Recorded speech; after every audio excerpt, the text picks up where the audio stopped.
Good morning and welcome to Startup Grind. We are so thrilled to have you here with us. We're trying this earlier time format and we have an incredible guest with us today for a fireside chat. I mean, a fireside chat in the morning, that's pretty fun. My name is Katie Zeppieri. I'm proud to be the founder of Girl Talk Speakers Bureau, and I'm also the president of Mic Drop Marketing. And I'm going to be your host today. I'm also a client of Spark Center, who's hosting today's event. So really proud to be connected to this amazing community. Now, in addition to Spark Center, I want to shout out a couple of the elite partners responsible for supporting this event and many of Spark Center's initiatives. That includes MNP's Assurance and Accounting Services, Bearskin and Par LLP, Durham Recruiting, Roughly Insurance, and Finance Without Borders. Really grateful to all of those partners. I also want to take a moment to give a shout out and a promo for Spark Center. They put out a quarterly publication called The Spark. Their summer 2021 issue, Canada Creates, is going to celebrate the extraordinary innovation that has sprouted from Canadian soil coast to coast, and especially here in Eastern Ontario. Visit the website in the comments.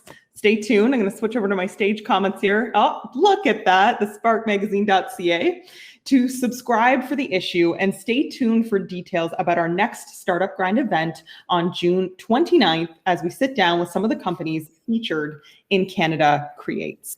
Amazing. And another sort of welcome and housekeeping during the conversation that we're going to be having today. I have a series of questions. There's lots to cover. We're going to be talking podcasting and sales and entrepreneurship and all things in between. But as we're chatting today, I really want to invite you to contribute to the conversation. This is so much better when you're involved and you're able to ask the questions that are burning and top of mind for you. Please include them in the chat and feel free to do that at any point. If I don't get to that question right away, I'll make sure that I do include it and we get Fatima's insight. So without further ado, and also if you love something, by the way, your biggest takeaways, put those in the chat and comments too. We always love that. Without further ado, I want to introduce today's guest who looks the part here with her microphone and her headphones, and she's doing some really amazing work. So I want to officially introduce Fatima, and we'll get started with this conversation. Fatima Zaidi is the CEO and co-founder of Quill Inc., the world's first one-stop marketplace and agency where podcasters and brands can find pre-vetted experts who will save them time, improve their podcast quality, and help grow their audience. That is a big, big topic that I'm hearing with today's crowd. They want to learn a lot more about how they can be building podcasts and even how it can benefit their business. She is also the owner of the Listening Conference held in Los Angeles that supports brands moving into podcasting. As a member of the National Speakers Bureau, Fatima has spoken at various events around the world on media and tech trends, leading her to keynote on world stages alongside speakers like Gary Vaynerchuk and most recently Richard Branson. In addition to being a commentator for BNN Bloomberg on the challenges that female and BIPOC founders face in entrepreneurship, she is a frequent contributor to publications including the Globe and Mail and Huffington Post. Over the past few years, she has won 2 Top 30 Under 30 awards, the Young Professional of the Year by Notable Life, and was one of Flair magazine's top 100 women. Fatima is the co-chair of the Tech for Sick Kids Council for Sick Kids Foundation and Hospital, on track to raise $25 million with her team, and her career highlight is being on a panel with Beyonce's dad. What? Please welcome Fatima. Thank you so much for that wonderful introduction, Katie. So appreciated, especially the Beyonce shout out. That was my favorite bit. Oh my goodness. I love that. And you are such an impressive person. I mean, what a bio. And we're excited because that means there's so many different aspects and elements that we can speak to today. Shout out to everybody in the chat saying hi. Hi, Saeed. Hi, Nova. Hi, Elon Musk. Hi, Hi, Shauna. Hi, Melanie. We're so grateful to have you guys here with us today. So Fatima, I think just essentially the place that I wanted to start this conversation, did you know that you were meant to be an entrepreneur? No, absolutely not. It's funny. I grew up in the Middle East in a small country called Oman, and my dad worked for the government, the same job for like 40 plus years. My mom didn't work. She actually had the hardest job of all, which was raising her 3 kids. And so the concept of entrepreneurships and startups was very foreign to me, something that I just wasn't exposed to. And it was only later in my career, after I did the corporate shtick for a few years and absolutely did not fit into that, structure, that I was sort of introduced to the startup world and started learning on other people's dime how to grow a business from the ground up, and eventually decided it sort of just fell into my lap. It was a very iterative process, but definitely not one that I had pre thought about in advance. We have some people shouting out Oman in the chat. Yes. If you're from Oman, hello, my fellow Omanis. We're a rare breed. I always get so excited when I meet people from that part of the world. So, okay, this wasn't an expected path for you. Was there a moment along the journey where it was like, I need to take this leap. I need to do my own thing? Or was it kind of like a natural, you see a problem and you thought you were the right person to solve it?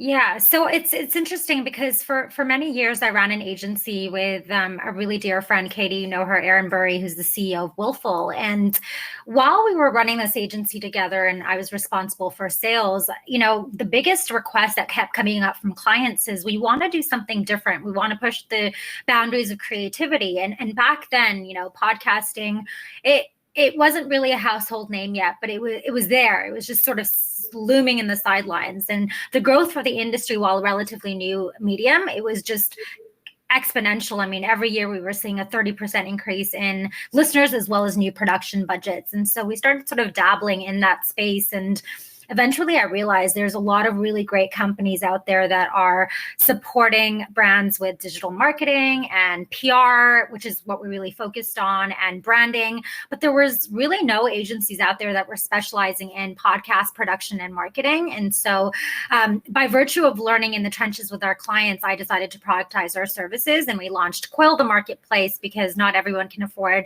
agency budgets. And and then that's how Quill, the agency, was born. So again, it was finding a gap in the market and then wanting to solve for it. If this hadn't fallen into my lap, would I have become an entrepreneur? Probably at some point. But this was definitely on my radar for many years. Okay. So podcasting is all the rage. And I know that many of the people in attendance today are extremely excited to learn a little bit more about how their companies could potentially benefit from podcasting. So in a pitch, if you will, why is podcasting important for entrepreneurs and small business owners? I mean, it's finally transitioned from a casual gig to become a very core and central part of our audio market. And, it's the best way to reach a global audience, create an intimate connection with your listeners or your customers or your audience, and provide valuable on-demand content. And I think it's important to remember that everybody consumes content in different ways. Some people are more visual, some people prefer audio, but you can't be driving to work and watching a Netflix show. You can't be walking your dog and reading an article, but you can be listening to a podcast. So it's very unique. It's a medium that isn't traditionally available to other advertisers. And that is why 95% of people who start a podcast end up listening to the entire show, because the engagement rates are so high. It's the only medium where being actively engaged in another activity helps with engagement rather than hurts it. And so if we're looking at those stats, video that's 30 minutes or longer only has a 12% completion rate. So if you're looking to reach a niche audience, if you're looking to build an emotional connection with your stakeholders and your audience, there is no other medium like it. I may be biased, but that's what we're doing for our brands essentially. Yes. So one of the things that I've heard people comment is that maybe feels like there's a lot of width, there's a lot of breadth in terms of podcasts, but in terms of depth, like I think I read a stat, it's like there's a significant percentage of podcasts that are currently listed only have like one episode posted. Like it's like people have this idea and it's great, but that first episode and they realize it's like an ongoing commitment, so it kind of falls off the radar. What are some ways that you and Quill are like helping make it easy and accessible for people to kind of make that investment and keep consistent. Yeah, so the stat is there's actually 2.5 million podcasts out there, 4,000 shows popping up every week, and only 18% of those podcasts are active, which means that they're regularly producing new episodes. And I think you sort of hit the nail on the head that oftentimes podcasters will launch very enthusiastically with a great idea, but soon after become overwhelmed with the technical aspects of production and post-production. It is a lot of work to create really good content. And I always like to remind people podcasting is a marathon, not a sprint. So if you're looking for quick gains, it's definitely not the strategy for you. It's not like a digital ads campaign where for every dollar you put in, you can measure how much is coming back to you in sales. So it is really one of those longer term tactics, similar to building your personal brand. Huge benefits, but a lot of work that goes into it. Quill is very much streamlining the entry into podcasting process and becoming the go-to platform for help throughout a podcaster's journey. So my advice to people is if you're looking to create a fun podcast, a lifestyle thing that you're just looking to have for fun and have a good time with your friends, then you can absolutely do it on your own. It's a lot of work, but if it's just a fun project that you're not looking to take seriously or monetize on, then there's so many DIY tutorials, even on our website, that you can follow and just sort of launch one yourself, recording on your phone from the comfort of your own home. But I would say that if you are looking to take a podcast to the next level and do it seriously, monetize on it, use it as a tool for your business, then the marketplace or our agency is a really good fit, or other agencies that are incredible out there as well, because there are experts who can help you along the way with all of the different components, whether it be content and scripting, whether it be recording and editing and mixing and mastering, marketing your show, ads on listening platforms. There's so many different layers, and there's no way that one person can do it all. Yes. And what is not well. It's a lot. And then running your business, right? So I'd love you to speak to perhaps maybe specifically, I know we have a mix of audience members.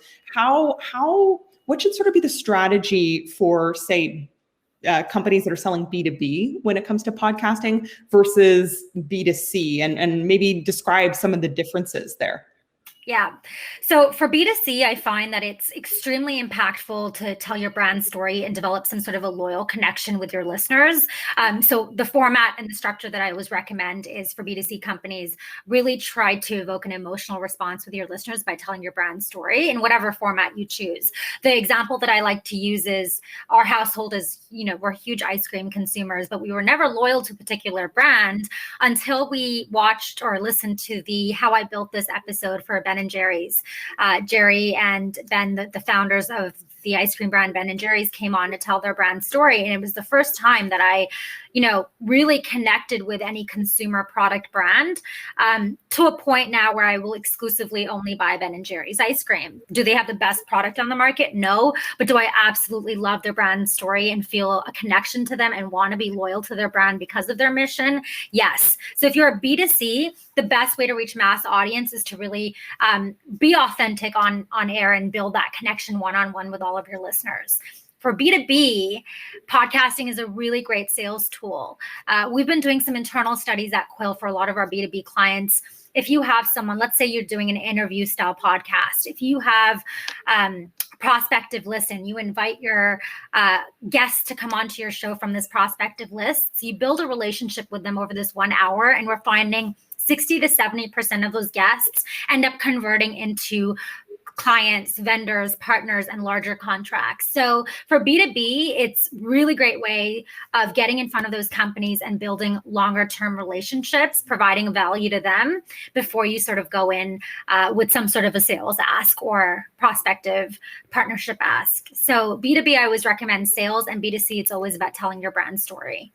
See, that is fascinating. And I think it's so important for people to hear, because what you're chatting about is a strategy behind who you invite as your guests, like especially in a B2B front, right? It's almost like someone that you kind of want to move from just a contact that you met to a more personal relationship, a great way to do that and add value to them is to maybe interview them on your podcast, which is really, really, really smart. So to that point, I think one of the questions and fears that a lot of people have is, do I need to have, 20,000 downloads a month or whatever it might be in order to have a successful podcast, in order for this to benefit my business?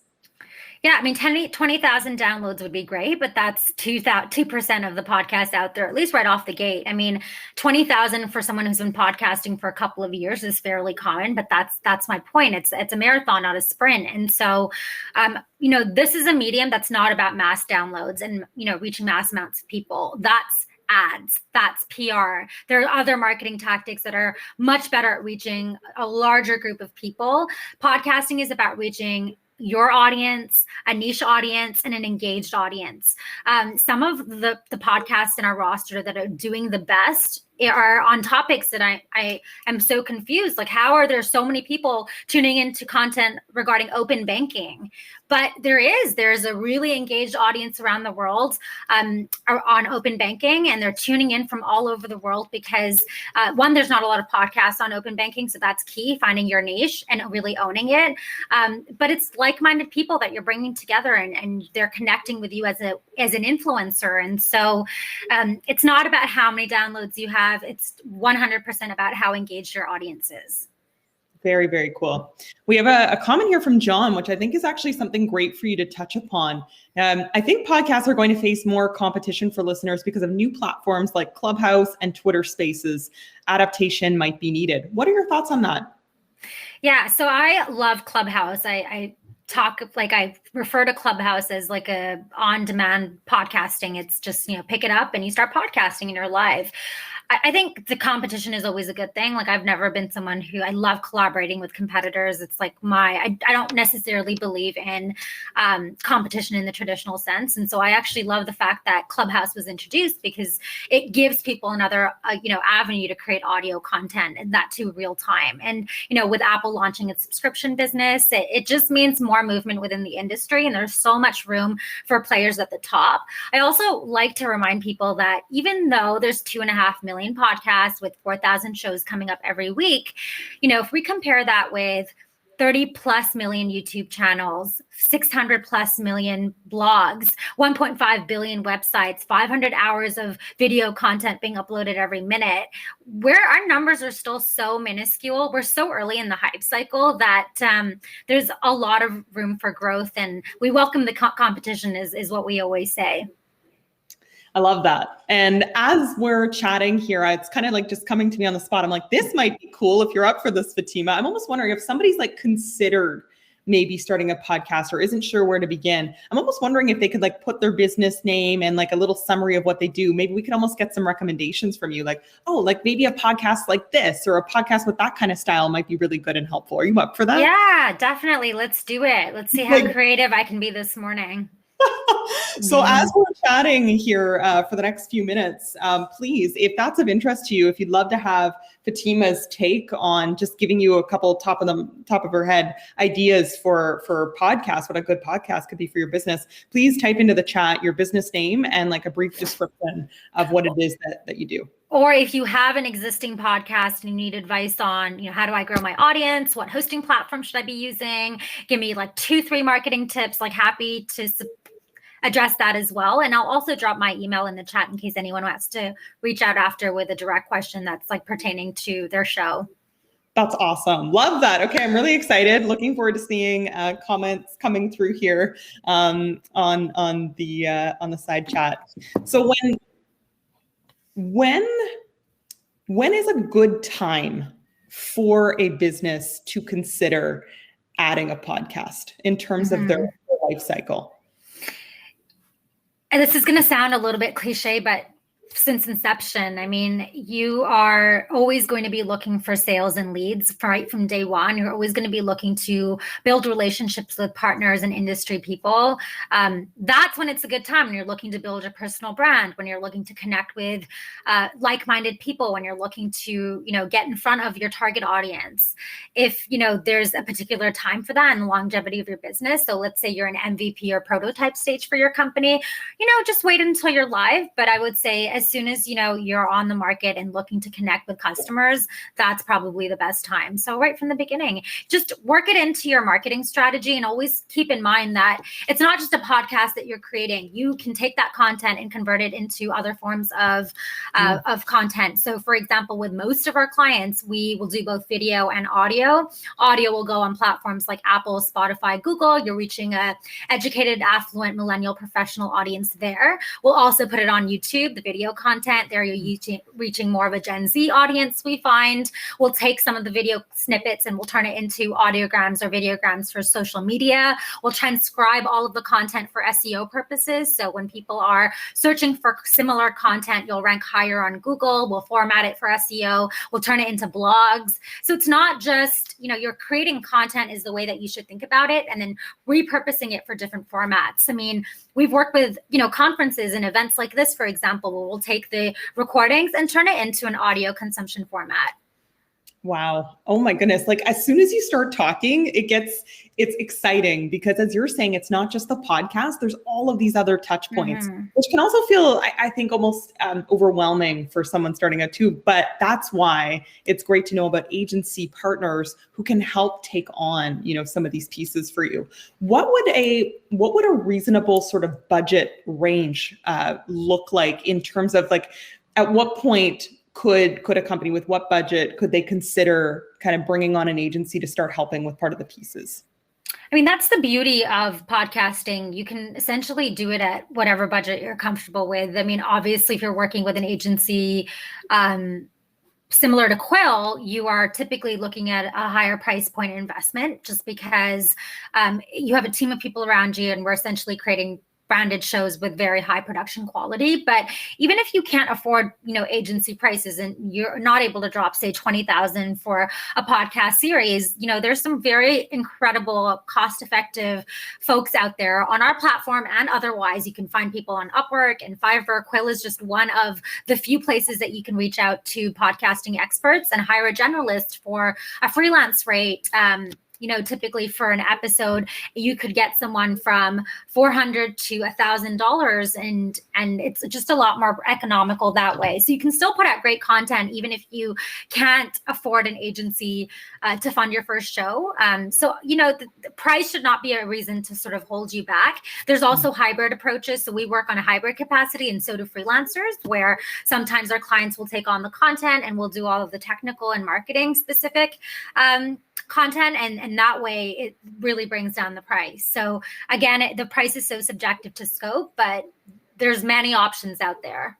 Yeah, I love that. And I think it's great to know that Quill, you could just view the marketplace, right? That's one level. So if you want to find those freelancers, that's a possibility. Or if you're looking for an agency to actually help manage and run, you offer both. So that's a great benefit. We've got Izar here in the chat, who's saying, my company name is Easy Project Z, and we are going to offer robust service for mining a construction company. For creating a podcast, how should we start? Is it okay to start with telling our story? Yeah, I would definitely recommend that. I don't know too much about mining. I'm going to be really honest. It's foreign territory for me, but I'm assuming that it would be a B2B. I'm assuming that his company would be B2B. I was thinking. So yeah, telling your brand story, I would say, is really great, but also making sure that you're inviting industry folks to other mining companies, people who that could be your customers or clients, inviting them to be on your podcast, just to build a relationship with them. But, you don't have to be married to a particular format. You can do certain episodes around your brand story and certain episodes where you invite guests to come on. But I think there's definitely ways that you can get creative. And as someone who consumes 10 podcasts a week, I know there's not a lot of content out there on mining and construction. So this is your opportunity to really push the boundaries of creativity and come up with a really cool and innovative concept that other construction or mining companies would look at and be like, wow, why didn't we think of that? Or what a smart way of, reaching out to your customers and telling your brand story. I can't name one single mining and construction company. I don't know any, but maybe Ellis Dawn. Is that a mining construction company? Ellis Dawn? Maybe they are. Yeah. Okay. So I know one. And if you come up with a podcast, guaranteed a lot more people are going to remember you for that. Very cool. Sunday says, a friend of mine has just started a podcast and is keeping topics very broad, from physical fitness to mental health to sports teams. Does that usually work to have a wide range of topics, or do you recommend a more focused approach?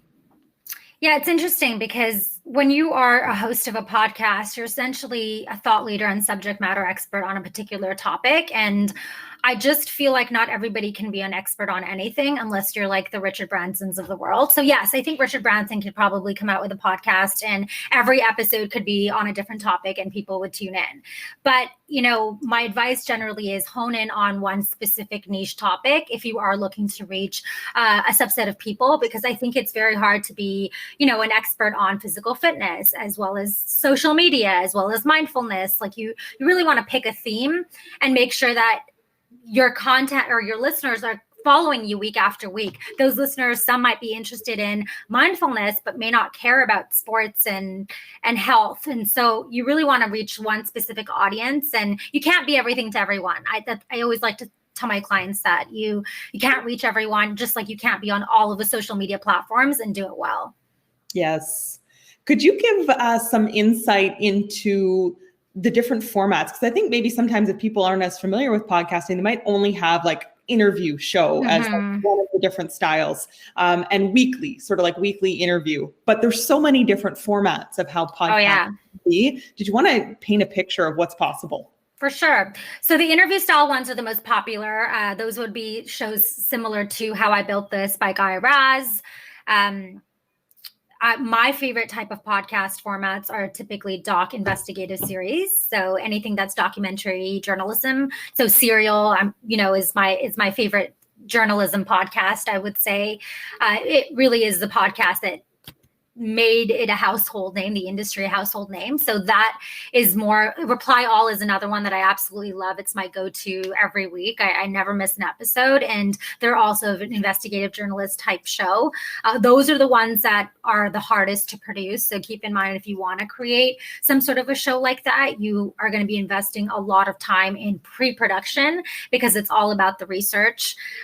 There's the narrative solo commentary type shows, which would be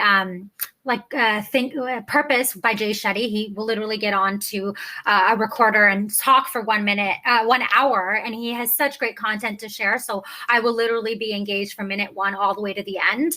Rachel Hollis from the Rise podcast also does something similar. Well, it'll just be her, no guests. She'll talk for an hour. Those ones are hard because I don't have an hour's worth of content to share every week. I don't know if I could get on, unless it's a conversation. I don't know if I could get on the mic and just talk for an hour. But if you do have that much content to share, then absolutely great format. Also less work because you're not coordinating with other people. What other formats are there? The roundtable one is getting very popular now, where especially for brands, where they'll have roundtables or panels or keynotes and lectures, and then they'll convert those into podcasts. So think of it as a live event or some sort of a live discussion where you have 3 or 4 participants, and you can then take that and convert it into some sort of a audio format show. So lots of options. Those are just a few, but you should tailor it to your style and the theme and concept of your podcast. Yes. One other thing that I thought, because I'm like, oh gosh, an hour, I'm just even brainstorming in my own. that's it's a lot of content. I listen to Marketing School, and one of the podcast formats that they do is 5-minute episodes every day. Yes, so good. Which is good, right? Because you get like these little insights. So, it spreads out to a significant portion of content throughout the week, but you kind of get quick insights. So it's like, I think it's good to know that there's many different ways for people to do this. And as you said, there's so many different formats. You can really customize and tailor this to your brand and your niche. Solmaz is jumping in here to say, what kind of podcast for a B2B company whose main customers are medical schools? Wow, that's very specific. I find procurement process of medical schools quite difficult to access and slow. Mm-hmm. Thoughts on how podcasting could help? Yeah, it's interesting. So we do a few medical podcasts. One is for Sick Kids Hospital, and I have to say the best format for B2B medical and procurement is all about relationships. So the interview style format, it's typically the best one when you can get in front of your target audience. So that's what I would recommend. Make sure you have some strategy behind it, which is what Katie was mentioning earlier. So maybe draft a prospective list of all of the people that you want to get in front of from a sales and BD perspective, and then invite those who you think would make, good speakers and be engaging to your listeners. Invite those people to come on your show, and essentially they could either turn into partners, clients, but they could also just they're industry folks, so they could also just turn into listeners of your show. So that's the beauty of B2B podcasting. So good. Ramco's asking, is there any recommendation for podcast duration to present a startup? I think I understand that. Yeah. So it's interesting because I get asked this question a lot, like what is the ideal or optimal time frame for a podcast? Anything less than 20 minutes, it's hard to have a meaningful conversation. It does work in certain situations like Finance in 15, which is PwC's podcast, 15 minutes of finance, the marketing school podcast you just mentioned, daily, things that are, 15 minutes, you want to tune in every single day, there's enough content to cover, great. But typically I would say if you're a first-time podcaster, anything less than 20 minutes, it's hard to the conversation. Anything 30 minutes, you risk people not wanting to put in that time and investment for a first-time show they're not sure they're going to connect with. So really 30 to 40 minutes is a sweet spot that I recommend. But more importantly, it's important that you are releasing a podcast episode at the same time and same date. So whether it's every 2 weeks or once a month or once a week, it needs to be the same day and same time. Similar to if you were watching a Netflix show, the shows that you're connecting with, the day that they're coming out and you're going back. And if that episode isn't there, it's always a really disappointing moment. Podcasting works the exact same way. Your audience is going to come back the day that they're expecting your content. And also Google recognizes it, and it hurts your SEO if you're not consistent. This is so good, Fatima. We're getting all of the insights into podcasting. Thank you so much for sharing all of these in-depth tips. Now, the other side of podcasting, which you're mentioning, you listen to 10 podcasts a week. Okay. Yes. First of all, you're a busy person. Talk to us about how you fit in podcasts into your week, and also maybe give us an idea of how they, I want to say benefit you, but that's not the only reason to listen to a podcast, right? It's also for enjoyment too, but strike that balance. And I'm going to be very specific with why I'm saying that. I often find I'm like, fiction versus nonfiction books. I'm picking the nonfiction usually. I want to learn. I want to do this. Yeah. I've heard so many cases for the benefits of reading fiction or maybe listening to something that's not directly about, your specific business, just as a way to open your mind. So would love you to speak to that. Yeah, it's interesting because you're right. I am a busy person, and that's why podcasting is such a great medium for me. I love reading too, and I love both nonfiction and fiction, but I'm like you, I try to gravitate towards more educational content. But the beauty of podcasting is when I'm doing something, I want to be productive. I want to be consuming content. And before podcasting was a thing, I used to consume audio books. And then I graduated towards podcasting because there's so much variety and so much content out there. But I typically will listen to shows when I'm commuting to, see my parents on the weekend, or when I'm, walking my friend's dog, or if I'm, on a hike, or just, there's so many, washing the dishes and doing household chores, playing with my cat, Charlie. There's so many different ways that you can be doing something, monotonous and sort of mind numbing, but also be so engaged. And sometimes I'll get through an entire day of chores, and, the time just goes by so quickly because I'm binging, an entire season of Criminal that just came out, or listening to the latest, Eckhart and Oprah meditation series. So I think that it really comes down to finding times where, you're not working and you're not, preactively engaged in something that requires your full focus, and then using that time to consume content at the same time.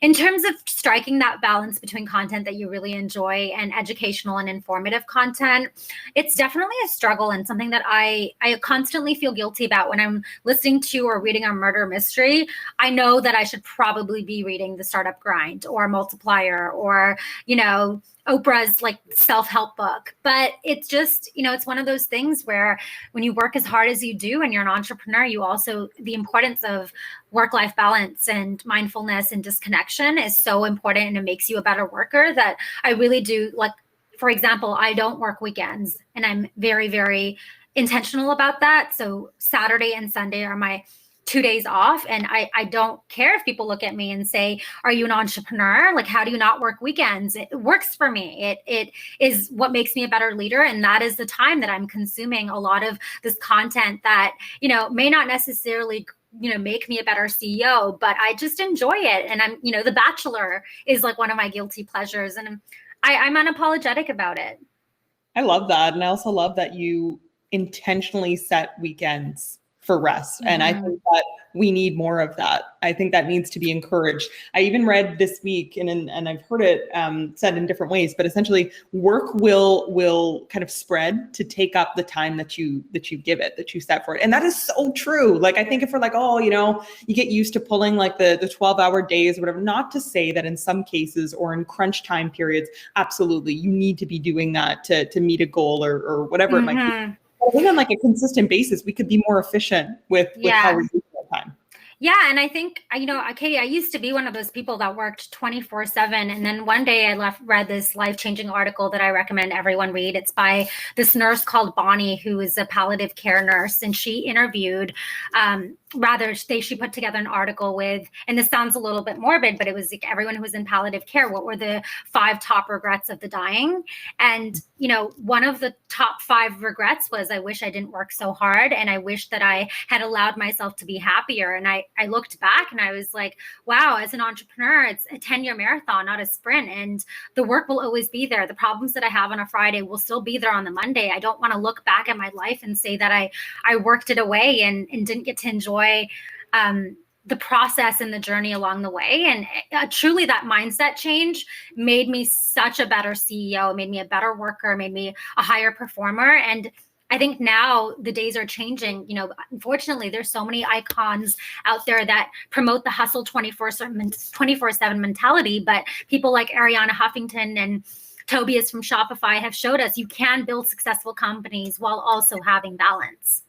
Wow. I actually needed to hear this today. I love this. This is where my mind's been at. And I think that is such refreshing advice to hear. Michelle was saying even in the comments, like, love hearing this. Thank you so much for sharing that. And yeah, I've heard people mention that article, the top 5 dying. I think we all need to take a look at that. It really helps give you perspective. Totally. I mean, the other 4, if anyone's interested, it's I wish I'd kept in touch with my friends. I wish I hadn't worked so hard. I wish I'd allowed myself to be happier. I wished I lived a life that was true to myself and not to others. And I can't remember the 5th one, but it's impactful. I actually have it framed by my bedside. My sister gave it to me for my birthday because anytime I feel like I'm not balanced, I like to look at it as a reminder, like when, in 20 years, will this matter, what you're worrying about? And it really brings me back. So good. So good. Thank you. Melanie's saying, when it comes to podcasting, are there any things that someone starting out should absolutely not do? Are there any underwritten rules or etiquette associated with podcasting? No one wants to make a bad first impression. Yeah, there definitely are a lot of do's and don'ts of podcasting. I would say that if you are looking to create a high quality production show, then make sure that you're investing in a recording software that is optimized for podcasting. So no Skype, no Zoom, no Anchor, no recording off your phone. If you're, looking to have fun with your friends, absolutely use Zoom. But if you want a podcast for your business, the audio quality will be horrible if you are recording off of a platform that is traditionally a conference line or something that's not used for podcasting. podcasting. So what I would recommend is using something like Zencaster, Squadcast, CleanFeed, Riverside. Some of those are like $20 a month, but really, you know, mimics being in studio. So it prevents you from losing listeners right from the beginning. I'm one of those people, I'm a little bit of a podcasting snob. So when I listen to content, even if the topic sounds interesting, but you can hear the echo in the background, or like the filters popping, or just in general, the sound quality is very low, I probably won't end up listening to the entire thing. And chances are, if I'm like that, a lot of other people are too. Yes, great question.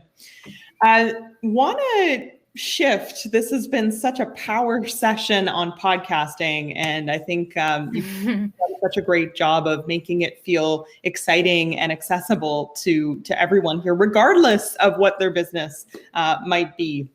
Now, prior to starting Quill, you were actually helping run a PR agency, and you have a background in sales. Like, one of the first things you told me, which I love, when we met, you're like, I like making money. Yeah. So talk to us a little bit about how you got started on your sales journey and how that led to you working and leading this PR agency. You know, it's interesting. I find that being in sales is usually an emotional roller coaster. Sometimes you're on top of the world, and sometimes you know, the constant no's, the rejections, the door slammed in your face. It can make you a really resilient person. And I found that skill translated really well into entrepreneurship. You know, oftentimes I find people can develop this fear of rejection and take it personally and lack the inability to keep putting themselves out there. And I don't know if my mom dropped me on my head when I was a kid or something, but I just am such a bulldozer. When someone says no to me, it just flies off of my shoulder. And I think over the years, even as a little kid, I just trained myself to become that person that, you know, wouldn't feel sorry for myself, wouldn't, you know, if you got to know, you'll find another way in. You just keep putting yourself back out there. You recognize that you can connect the dots looking backwards. And so it's about opening as many doors as you can, and some will stick and some won't. That's actually one of the reasons that I decided to leave the Middle East and come to Canada and leave my family, because it was one of those moments for me where I was like, I want to be rewarded based on my hard work and merit and not any other factor, or the variables that I can actually control. And so when it comes to sales, I find that when I was in university, I studied business, and then I wasn't sure what I wanted to do. And I sort of fell into the corporate world, and I found that I kept gravitating towards sales. I wanted to contribute to bottom line. And to your point, yes, I like making money, but I also really like making money for businesses. And so that's what I started doing out of university. I started joining companies and helping them scale from no revenue to a few million in MRR. And that was what I was passionate about.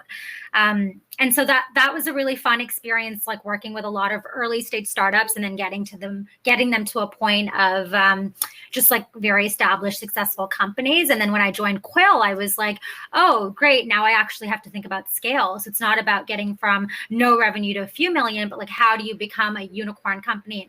Not unicorn in the traditional sense, but it's less about the money now and more about moving the industry forward and identifying those gaps. So it's definitely been an iterative sales process for me. I think what you said about not taking rejection personally, and I'm so glad that comes innate to you, because that is such an important skill. It's an important skill for sales. It's an important skill for entrepreneurs, as you mentioned, which it almost feels like on any given day, like you're experiencing more rejection, right, than you are getting the yes, you are getting the success. So I'd love to hear from you, based on your sort of years of experience. What are some of the best strategies that you've used from a sales perspective? I'd love to hear if there's any fun stories where you've like really been creative to kind of close a deal. Yeah, for sure. And I'm going to ask you that question too, Katie, because I feel like you're a really good salesperson too. I find that for entrepreneurs, I think that good entrepreneurs recognize that getting your ducks in a row takes way more work than, commanding them to line up. And one of like my biggest sales tips or sales hacks is when you are hiring people for the early days of your business, whether it's for sales or really any other role. I mean, what difference does it make? Everyone's doing sales in the early days or contributing to sales. Make sure that you hire someone with grit, resilience, and hustle, because I find that those skills matter much more than the fancy resume and with bells and whistles. I would say that that's definitely my first tip to entrepreneurs when you're hiring. Look for those skills, like care less about the resume experience, because if someone is like, ambitious and just driven and is willing to be a problem solver and a self-starter, those are innate qualities that are often very difficult to find. Interesting sales stories. Actually, I have one that's like the reverse. Someone, used it on me and it worked really well. I'm a huge taco enthusiast. Everyone knows that I love tacos. Who doesn't? How basic is that? I love tacos. But I once had somebody send me their resume with an order of tacos from Taco Bell. And on principle, I had to give them the job, because if you're going to go out of your way to customize, you're selling yourself at the end of the day. And it really just pulled on some heartstrings. And I was like, they are going to be a great salesperson. And they were. They built their entire sales pipeline through relationships by pulling crazy stunts like that, flying into New York and showing up at a journalist's place with donuts, or, showing up with a Shake Shack burger. And those are sometimes the things that you need to do to get noticed. And I really did appreciate that. So that's my fun sales story. Katie, what do you do to get in front of people and get creative? And actually, my question to you is, how do you deal with the rejection? I'm always curious to hear about how other people handle rejection and how do they get back on the horse? Yes, I love those stories. And the key was food in all of them. Yes. Can't go wrong.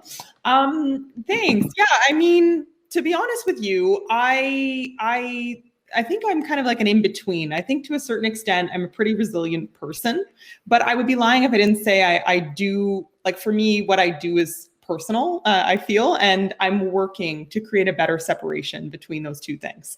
So I also, I don't see no as like a final answer. I see it as a not yet. And so, or not the right opportunity for me right now type thing. So I'm always trying to frame it in my mind in that sense.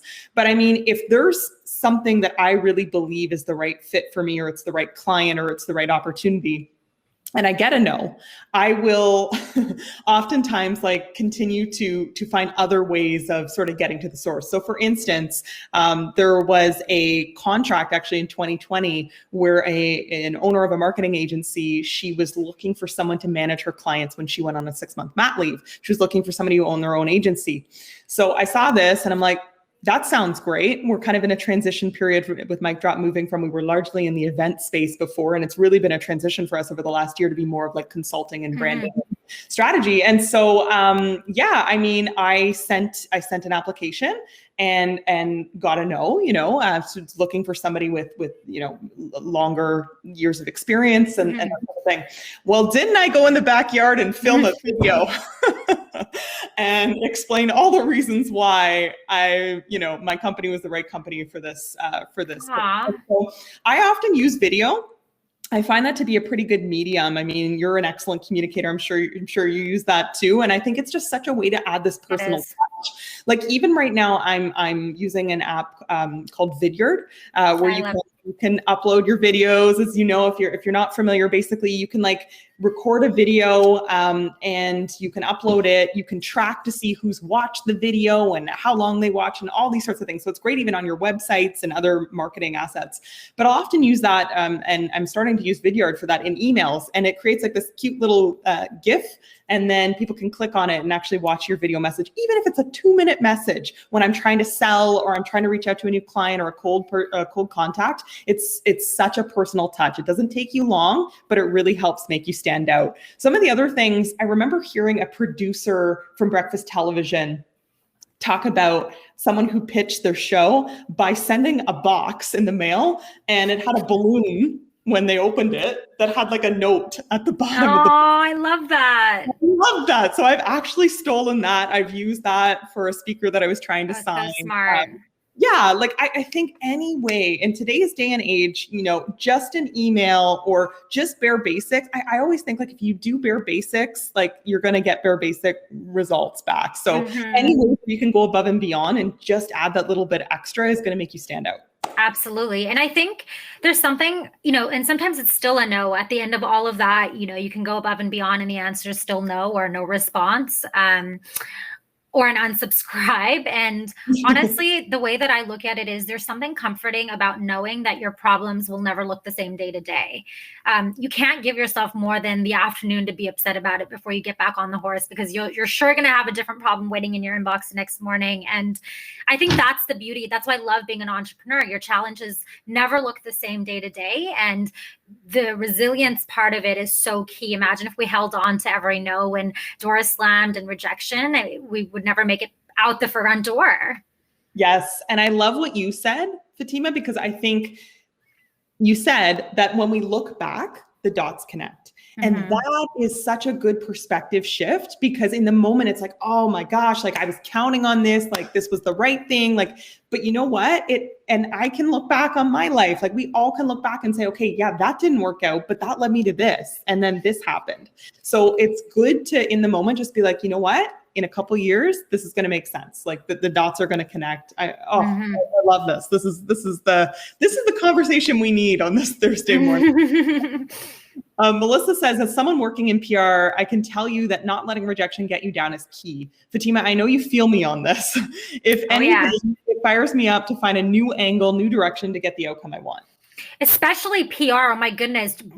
Journalism, connecting with journalists, it's all about relationships. I think that, obviously we ran a PR agency and we know we have to go so above and beyond. And sometimes even that's not enough. And the market is very saturated. The amount of journalists that, there's so much content that they can write about and there's so many people pitching them every day. So yes, PR is very similar to sales, lots of rejection. I totally feel you. But I mean, for every 20 no's you get, you still get that, one yes, where the reporter at Globe is willing to profile you after 6 months of trying. And that's a huge win in my books.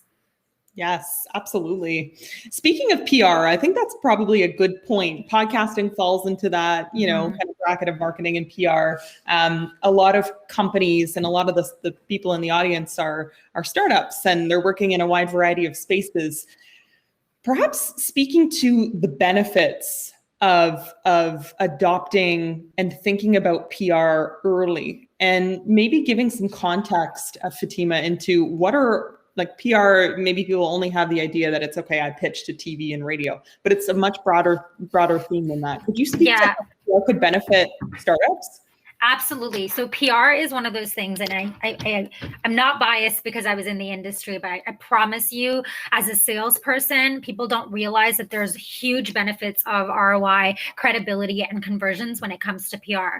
PR is about reaching mass amounts of people, but more importantly, it's about building credibility. It's about thought leadership. It's about the legitimacy of your business and getting a stamp of approval from very credible sources, as well as being able to tell your brand story and get profiled in different ways. Not to mention the backlinks that you get with PR mentions and features are, going to work wonders for your SEO and domain authority, but that's a whole other game.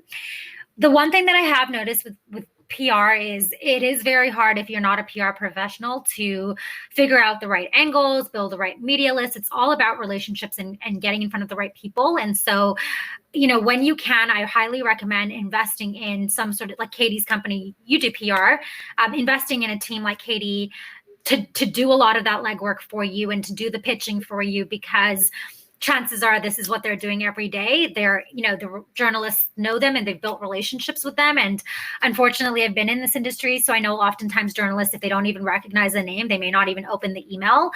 But I think PR goes such a long way if you can get mentions from a marketing, ROI, and sales standpoint, and great for brand awareness. We have done a lot of organic PR at Quill, and I have to say it's converted into a lot of customers, especially if you're B2C. Like B2B, I would say it's still more one-on-one sales, but if you're a B2C brand, I would say it should be up there in your marketing strategy along with digital ads. Yes. Very good. I love how there's like a whole conversation happening in this chat around an app that's helping people take notes, automate notes from this meeting. It's awesome. That's amazing. I think this session is probably being recorded as well in case people want to refer back to it. I'm not sure if it's going to be shared, but if not, then this app sounds really cool. Let me know what it is. Yeah, what is this? We're talking about Mars View here. Mars View AI. Is that a client? Is somebody the owner of this company? Tell us. I'm seeing Spark Center responding to. Stay tuned to our social pages as we'll share the screen recording for anyone that missed it. Okay. Oh, awesome. Perfect. I love it when they do that. I know. It makes it so easy to go back and reference. I didn't ask you, you mentioned several, but I'd love some of your top podcast recommendations. It's like choosing between your best friends. I noticed how I didn't say children. Yeah. I've already chosen my child. It's my cat, Charlie. Okay. So really it's so hard, but okay, I'm going to give you like 5 that I'm listening to right now that I'm just absolutely obsessed with. So the first is Jay Shetty's Purpose. And I also love his book, Think Like a Monk. I would say this year has been I think for a lot of people during the pandemic, the transition to more mindfulness and really, thinking about self-care and prioritizing yourself and your well-being over, the day-to-day stress that you're dealing with. And so I think Jay puts out such great content around how you can not only live your authentic self, but also how you can sort of prioritize yourself and have a really great relationship with yourself. So I love his content. Similar to that, if you're into spirituality and mindfulness, and Eckhart Tolle just on May 21st released a 6-episode series in partnership with Oprah. So that is another show that I'm listening to right now. On the murder mystery side, if you haven't listened to, if you're new to podcasting or like a new consumer, you have to start your first podcast with Serial. You will binge through all 3 seasons in probably a week. It's amazing. Reply All and How I Built This are 2 go-tos Reply All is just an amazing show. If you're looking to start with a particular episode, I would recommend 2. One is The Snapchat Thief. It'll blow your mind. The second one is I don't know what the episode is called, but it's about the call center scams in India. It's amazing. It is such an eye-opening episode. How I Built This for anyone who is ever feeling down after a hard day in business, really hearing from other successful entrepreneurs and recognizing that everybody has gone through the journey that you are, and the key is not giving up. I love to listen to that show when I'm having a bad day. It just reminds me of, the huge confluence with opportunity that needs to collide in order to be successful. My goodness, what other shows? We Regret to Inform You is a really good one that I recently started. It's Canadian local. I love all of the CBC productions as well. Under the Influence is another. Yeah. And then I really recommend a couple of branded shows. I mean, people don't often gravitate towards those as much as the content creator indie type shows. But, for example, TD, we produce it, so full caveat, shameless promotion here, but TD has recently launched a cybersecurity podcast called C-Suite. It's like cyber hacking, and I love it because it's so educational and informative. I'm that person that has one password for everything, like my bank account, my emails, like everything. And the amount of times I've been hacked, it's just not even funny. I've gotten emails from Instagram being like, please change your password. And so this podcast has made me just a lot more effective and just smart and informed about cybersecurity. And I do think that it's going to be a huge trend in the future. I mean, I think podcasts is definitely a trend of this generation, but I think like the world is moving towards more security, and in particular cybersecurity. So that one was really interesting for me. There's so many. The Sick Kids Hospitals podcast. Yeah, excuse me. You could go on. Like these are so good. Like great recommendations. And I see a couple people are starting to put theirs. If you have favorite podcasts that you like, please put them in the chat as well. We'd love to hear. Always glad to get recommendations. What are some of the ones that people are recommending? I see Someone Knows Something is my all-time favorite podcast. That's what Melissa says. I have not actually listened to that one. I am going to write it down. If you have any other recommendations, please let me know. Yeah, put them in the chat. That's awesome. Great. Canada has produced some incredible shows. I mean, one of the agencies out west in Vancouver, Pacific Content, was even nominated for an Ambie Award. We have just created such incredible podcasts. So I'm like just such a proud Canadian we're always behind the US, but we're getting there. Yeah, Melissa, give us a little bit of insight as to what Someone Knows Something is all about. Oh, it's by CBC. Very cool. Mm-hmm. Give us a little snapshot of what this show's about. That'd be great. As we're doing that, and I know we're getting closer to wrapping up our conversation today. This has been packed. Like, this has been like back to back of insights. I really get excited about hearing workflow insight. How busy. Said no one ever, Katie. Yeah, this is the stuff that gets me excited. I want to hear how you structure your weeks. Like, I mean, especially if you're somebody who's made that intentional choice not to work weekends, you have to be extremely intentional about how you spend your weekdays. Give us some insight into some of the routines and the habits and the structures that work really well for you. Oh my goodness. I wish I could share my screen right now and just show you my calendar. I think it would give a lot of people some anxiety. Yeah. I don't know. Can I? Am I able to share my screen? There's that little, do you see it? There's like that little computer button. Mine had a line through it. I'm wondering if we can share. Oh, you know what? I can share my screen. Oh my goodness. Okay. Can everybody see my calendar? Yes. Do you also notice that the long weekend is blocked off? The weekends are blocked off. Saturday, I was at the park. Like, I'm not working on Saturdays and long weekends.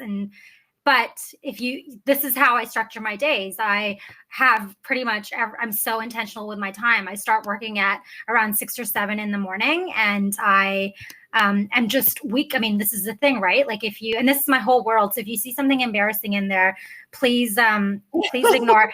Very important. If someone wants to note in my calendar, tonight I am watching the Friends reunion episode. Very excited. Yeah. Awesome. So calendar blocking is where it's at for you. Exactly. So I would say that I, start work, like I'm an early riser from 6 to 9 in the morning. That's my time to get stuff done when my team isn't at work yet. And so it's just my uninterrupted time. And then I typically will work till 6, 7. I teach at U of T. So I also have late nights as well. Like yesterday I was done at 10, but that's the balance for me, right? Like Monday to Friday, I'll go really hard early to late. And I'm so intentional about time blocking and making sure that everything's in there. But then, the weekends, my team won't hear from me. I won't hear from them. Our clients know, especially for agency, I think it's very important to establish those boundaries. Yes. It was a little bit of a learning curve for some of our clients where, what do you mean you don't work on, what do you mean we can't do a recording on Saturday or at 8:30 at night? I'm like, no, we operate between 9 to 5 p.m. EST. And once in a while, we'll make an exception if there's a reason for it. But establishing those boundaries are so important from day one. And once they cross the boundaries, and it's very Oh, I love that. And boundaries, like that is an important thing too. It's like, I've often I'll be saying to myself, it's like, you start your business, right? The idea here is there's like some sort of freedom that comes with this. And if you can't control your schedule to a certain extent, I feel like you're doing something wrong, right? That's exactly it. Even I've thought, I'm the same way. My best hours of work are 6 to 9 in the morning. And it's like, I could even go a couple hours more. I would love if things are after 10, you know what I mean? And if you're not able to, as best as you can, not every day is going to be perfect, but if you can't build the schedule around when you work best and when you like to work, and set those boundaries for yourself, what's the point? What's the point? And this is the thing people don't understand. And actually, we're very intentional about this at Quill. It's remote work. You are unlimited vacation. It's a very trust-based relationship with my employees. But for example, I get everyone to fill out a manual of me when they join the company. It's a part of their onboarding process. And in this manual, one of the questions they ask is, when are you most productive? I know after 8 p.m., I am like the dumbest person because I just can't. Yeah, like there's no point asking me to do the most basic of things. Like that is my time to be on the couch and be watching a show or listening to a podcast. And I just can't be productive after that. So why try? It's like showing up to work drunk. Like it just doesn't make any sense. And similarly, my CTO, who's incredible, I absolutely love him. He specifically said in his manual, I am most productive working in the middle of the night. So he doesn't start work until 12 or 1. And I'm okay with it because I know he performs best in the middle of the night and he's up late. So just giving people that freedom and flexibility to build their own schedule and be flexible, I actually find makes them way more productive and, builds this mutual relationship of trust where you work hard, but also can play hard. Yes. So good. Melissa said that the show that she recommended, it's cold cases and true crime story. That sounds right up your alley. That sounds perfect. I know CBC also it's on my list, released a new by Takara Small, who's this incredible journalist. She just released a new podcast. It's about crypto hacking and crypto crime. It's on my list. I can't wait to watch it. Very cool. Or listen to it. Tied to workflows, are there any favorite apps or tools that you swear by, that you love, that help make your life, better? My CRM tool, I'm not going to share this with you because that would actually give people anxiety, but my CRM tool that's the app that I can't live without. If I was on an island and they were like, you can have one app, that would be my app, because I think every small business needs to have a CRM tool from day one, whether you're managing your customers and your sales pipeline, your marketing initiatives, your vendors, partners, even related to your employees. Everything is tracked in my CRM tool, and it's where I qualify leads. It's where I know how to move things through the pipeline. It's how I know which months we're doing well, which months we're not doing so well. Data is everything, and that's why I love using tools like Nimble is the one that I use, but also recommend things like HubSpot, not Salesforce. Unless you're like a 300-person company, you don't need something that comprehensive. Nimble, I pay $25 a month and it does the job. Another one that we use for project management is called Asana.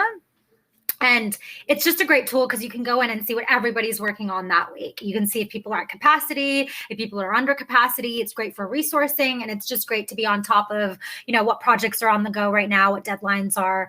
So between those two tools, I would say that my workflow and our team's workflow is really efficient. Something I take zero credit for, our Chief Operating Officer, Stacy, has been the one who came in and put all of this process in place. And I agree with you, Katie, like processes from day one is what really makes, I would say, sets you up for success in an early stage startup.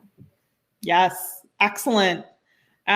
Such good tips. And I love those. I actually have signed up to use Nimble as well. And there's almost like a bit of a decision, like it's such a tough decision, which CRM tool. What was it about Nimble that excited you? Yeah, I mean, so it's funny. I actually teach this workshop at Camp Tech, which CRM tool people should use. I liked Nimble because it integrates really well with a lot of platforms like email and social media. And so you can kind of have everything housed in one place. It also spits out the emails of the prospective people that you're trying to reach, which is always really helpful. I find it to be like a very visual interface. So you can actually, instead of listing things, you can slide things along the pipelines. The reporting features are also amazing. I like to pull reports every month to see what closed, what we lost, why, the reasons. And that way I can look at the data over time and be able to map trends and patterns on what we should be doing differently or what we should continue doing.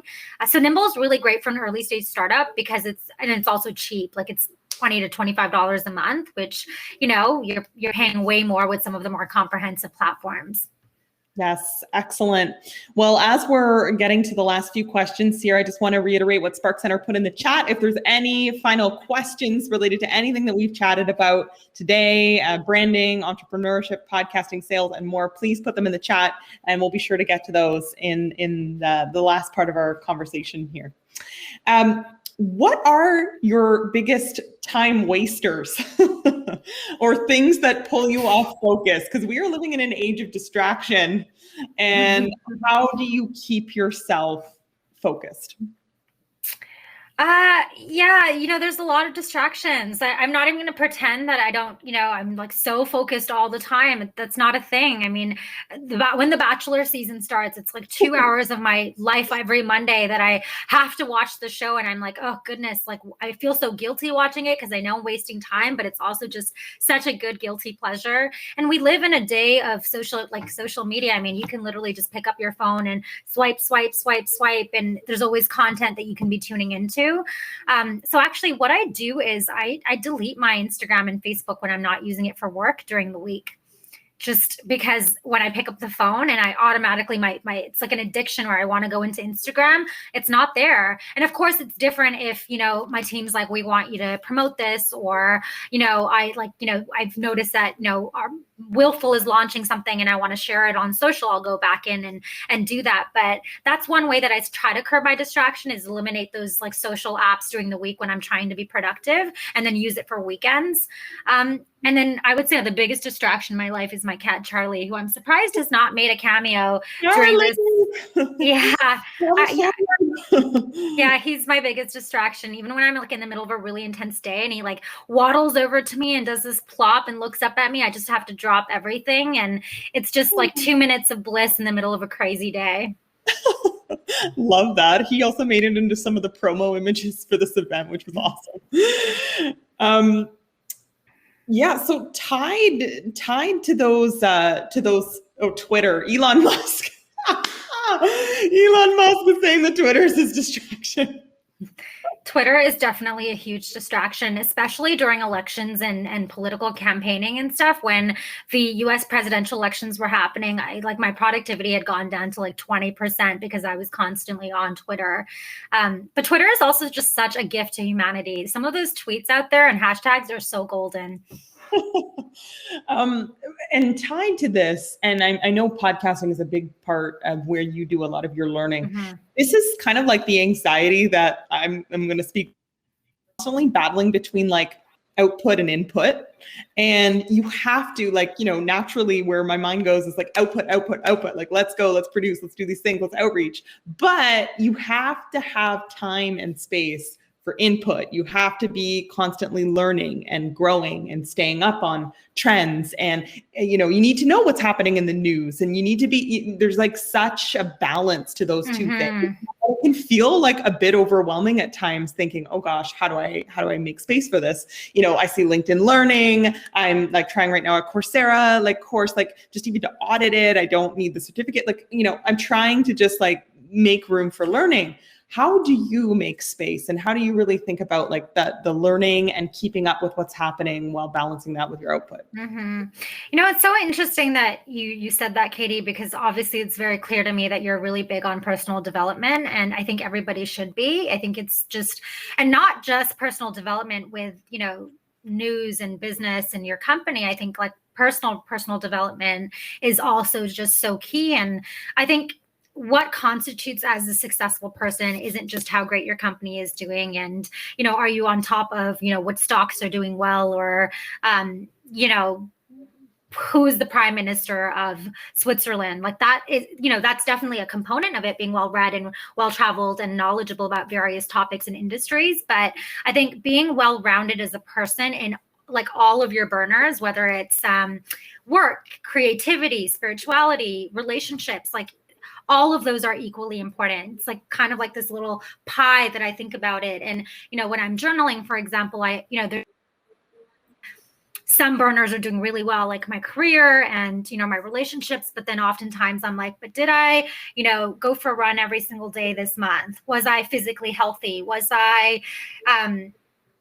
I don't know, I'm just, was I creative? Did I make time to do things that I'm passionate about? And it's impossible to have all of your burners on every single month. And so one thing that I do is I have this journal by Mahara Mindfulness, and it helps me keep track of all of those components. And when I feel like I'm falling off balance, I try to, for example, I see a therapist every week, and that is something that I do for myself. And it is in my journal, and it's time that I've allocated to myself every single week as a part of personal development. But I would say that, yes, it is overwhelming because there's so many different things that you should be reading the news, reading nonfiction, fiction, doing courses, leveling up your skills. But you can't have it all at the same time. It's balance over time is the way that I look at it. I'm so glad you're striking for me, Fatima, the perfect work-life balance, if there is a thing here, just in terms of how you're talking about how you manage your own schedule in life. I'm so glad you talked about therapy. This journal. This is the journal. Yeah, this is the journal. It's called the Human Being Journal, and it literally like breaks it down for you. I recommend this journal for everyone. Awesome. Human Being Journal. That's definitely something to add to everyone's notes there as well. I was just saying there's a conversation that's happening and it's becoming even more present in terms of mental health for entrepreneurs. And I am in terms of making time and space for that inner work and therapy. One of our clients is actually in the mental health space. So I'm like extra passionate about speaking to this, but therapy is not something that you just like go to when you're at your worst, right? It can literally just be that 1 hour in your week where you get a chance to do some inner reflection, what's going well, what's not going well, making sure that you're constantly keeping up. So I love that.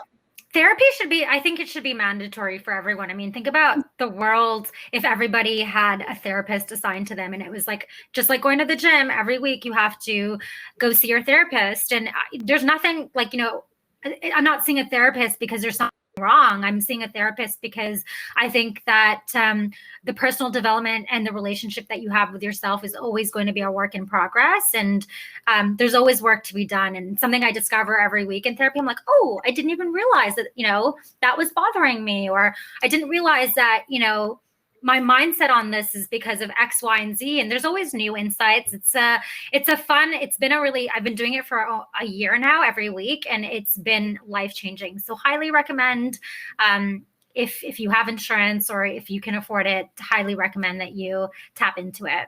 So, Katie, what do you do? What do you do for work-life balance and just to disconnect? What's your like go-to vices? Wow. This is constantly a work in progress. I do try to prioritize my time for fitness each day. And I've had to change how I look at fitness a little bit especially over the past year, just because before I used to be one of those like yoga isn't fitness type person, which is wrong and very bad.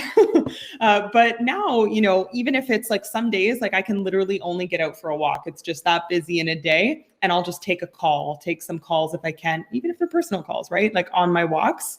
But yeah, I try and get a couple jogs in a week. I've started adding in like some yoga and Pilates and short, right? Like there was a time period at the start of COVID, I found a 20-minute, like you could break a sweat yoga routine.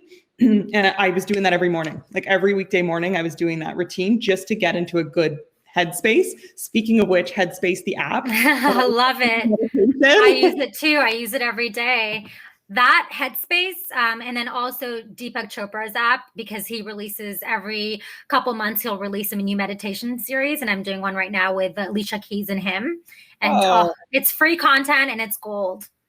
I absolutely love that. And yeah, therapy was something that previously, like I really didn't understand like how it could be such an effective tool. Actually, just recently, and I was sharing this on my stories, I've found someone new through our client, actually first session, shout out plug. And she's a therapist focused on like performance management. And she's also an executive coach. I love that. So I actually have my first session with her next week, which I'm really excited about. Oh, please let me know how that goes, because that's something that I've always wanted to do, like have some sort of a performance executive coach type therapist. And I've heard it's so impactful on your day-to-day performance. Absolutely. I'll send you the link and I'll let you know how it goes.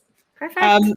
I thought maybe just before we get to the last question today, Fatima, did you want to put in the chat any of your contact info? We can both put like just quickly how to reach you, your email, your social media links.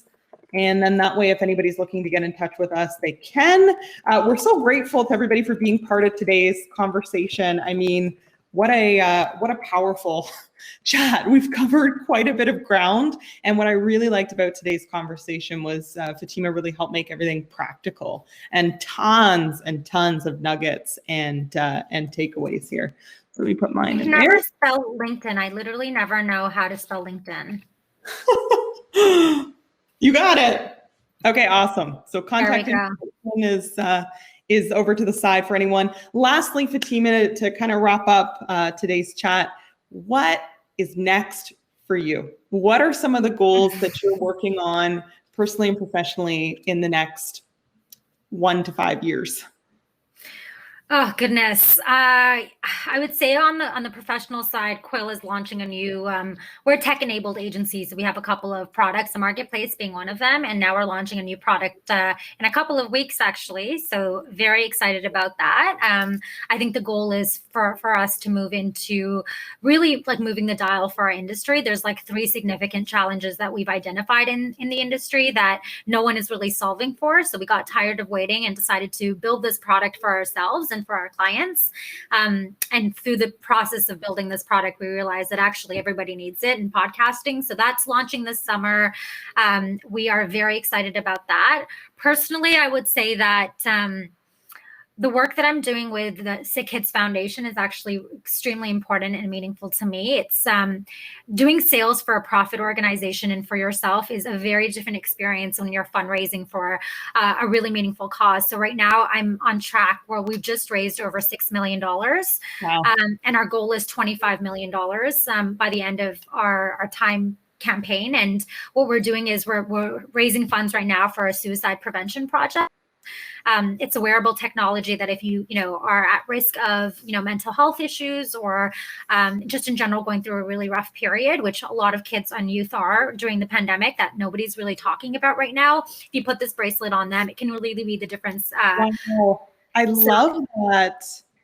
Yeah, That's and it alerts their doctors, alerts the nurses, and alerts the parents, so you can really know when you need to be a resource and support system for people. And I think there's been unfortunately a lot of suicides over the last couple of years in youth, further compounded by the pandemic. So we've really prioritized this project as well as building a new emergency department for the hospital. Wow. Okay. Absolutely remarkable. I think Fatima, we've gotten to know each other just briefly up to this point. I feel like I've learned so much about you as an entrepreneur, Likewise. as a person, as a human, and I admire the way that you're approaching your life, the way that you're approaching your business, and I think you've just left us with so much to think about today. So thank you so much for joining. Thank you. And shout out to Katie for being the OG of moderation. And, never feels like it just feels like a conversation between friends. I'm very grateful that we met this year and looking to just partner and collaborate as time goes on. Absolutely. I look forward to that. And thank you to all of you for joining. Thank you for your questions and your comments. It makes the conversation that much more powerful. Thank you to Spark Center for hosting this event and to all of Spark Center's elite partners. Wanted to shout out one more time that the Canada Creates issue of the Spark is coming out. So if you want to take a look in the chat here, we're going to put the website one more time where you can subscribe for the issue, and stay tuned as well for the next Startup Grind event on June 29th as we sit down with some of the companies featured in Canada Creates. Lastly, I want to say to all of you here, you can join networking, which is going to follow this event by clicking on the icon on the left-hand side. Thank you once again. Thank you, Fatima. Hope you all have a great rest of your day. Thank you. Bye.